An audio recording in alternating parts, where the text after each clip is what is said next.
Being the best and one of the most exported multi-role fighters in the world, I wonder how the F-5C will perform against the NF-5. Now you may ask, which one's better? Hey Internet, I'm the voice in your head goodie. Now today we're going over the two of the best planes currently in War Thunder, the NF-5A and the F-5C. Now first thing first, let's go over the history of the Northrop F-5. The Northrop F-5 began service in 1964. When the F-5A Freedom Fighter was officially introduced into the US Air Force for evaluation and quickly provided to Allied nations through the Military Assistance Program. Developed in late 1950s, its design focused on creating a lightweight, affordable, and easy-to-maintain supersonic jet fighter, primarily for use by US allies rather than a frontline US combat roles. The first production F-5 flew in October 1963, and by 1965, it was actively serving in countries like South Vietnam, Iran, and South Korea. It gained a strong reputation for reliability and performance, especially in rugged conditions with limited infrastructure. Now that we know the history behind this aircraft, it's also good to mention how the NF-5A was born, for the sake of clarity. The NF-5A was a specially modified version of the F-5A Freedom Fighter built under license for Royal Netherlands Air Force, or RNLAF, in the late 1960s, entering service in 1970s. As part of a NATO initiative, the Netherlands selected the F-5 to replace the older aircrafts like the F-84F and opted for a localized version tailored to European operating conditions. Northrop collaborated with Canada Air to produce the NF-5, which included upgrades such as a powerful engine, additional avionics suited for NATO compatibility, reinforced landing gears, and a braking parachute for shorter European runways. The NF-5A was a single-seated version, while the NF-5V served as a two-seat trainer. A total of 105 NF-5As and 30 NF-5Bs were delivered between 1969 and 1972. The NF-5 served in the RNLAF until it was gradually replaced in 1980s, but it played a key role in transitioning the Dutch Air Force to a modern,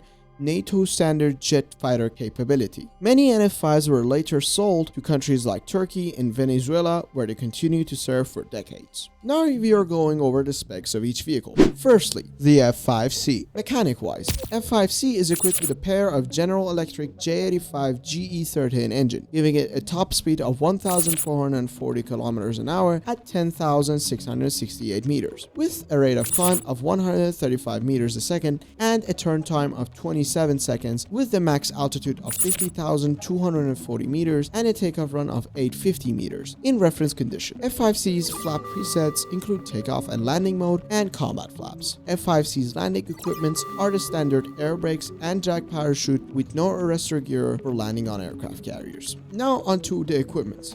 The F-5C is equipped with the RWR with a band of EGI with the detection range of 50 kilometers. Now onto the armaments and weapon systems. F-5C's total amount of flare and chaff capacity is 60. The F-5C is equipped with a 20mm M39A2 cannon with a rate of fire being 1,698 rounds a minute and a total round capacity of 560 rounds with these ammo belts. The F-5C is able to carry 7,257 kilograms of ordnance in total with 7 pylons with these presets for bombs, for rockets and missiles, and for air-to-air. The F-5C is capable of carrying drop tanks with these presets. Economy-wise, the F-5C is a premium and costs €64.99 or $64.99. F-5C's SL multiplier is 340% for RB and 600% for SB, with a 2x multiplier for the premium boosts, with a 232% RP multiplier, also with a 2x multiplier for premium boosts. F-5C's crew cost is $10,000 with the additional expert of $1,160,000, and all modifications are already there. Now onto our second subject, also known as the NF-5A. Mechanic-wise, the NF-5A is equipped with a pair of Oranda J85 CAN 15 engine, giving it a top speed of 1,717 km an hour at 10,668 meters, with the rate of climb of 155 meters a second and turn time of 27 seconds, with the max altitude of 50,240 meters and a takeoff run of 850 meters. In reference conditions, NF-5A's flap presets include takeoff and landing mode and combat flaps. NF-5A's landing equipment are the standard air brakes with arrestor gear for landing on aircraft carriers and drag parachute.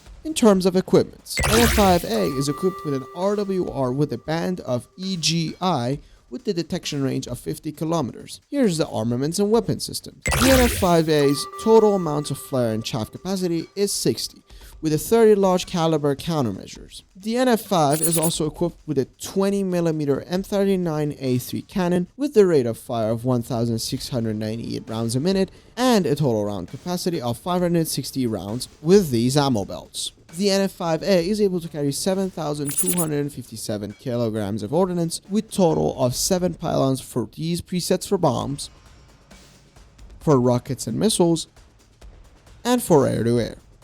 The NF-5A is able to carry fuel tanks with these presets. Economy-wise, the NF-5A is a premium and costs €69.99 or $69.99. The NF-5A's reward multiplier is 350% for RB and 600% for SB, with a 2x multiplier for premium boosts, with a 250% RP multiplier with additional 2x multiplier for premium boosts.